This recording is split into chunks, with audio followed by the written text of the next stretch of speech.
On your iPhone, you have to find out the Passwords app. If you don't see the Passwords app, you can go to App Library and search for Passwords.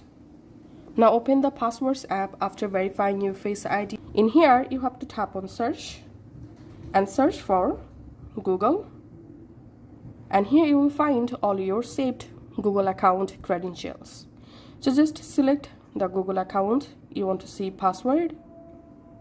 And here, just tap on Password and your password will be visible. Didn't save your passwords in this iPhone Passwords app? Here's another way you can see your Gmail or Google password. To do that, you have to open a Google app. You can use any Google app. So let's open the Gmail app.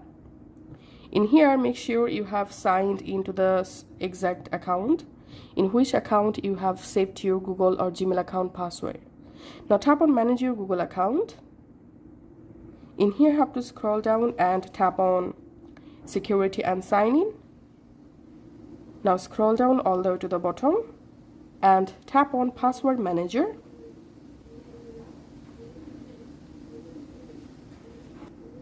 In here, tap on Search Passwords and search for Google or Gmail.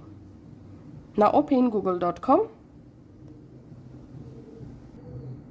And here, just tap this little eye icon to make your Google or Gmail account password visible. So that's it for now. Thanks for watching.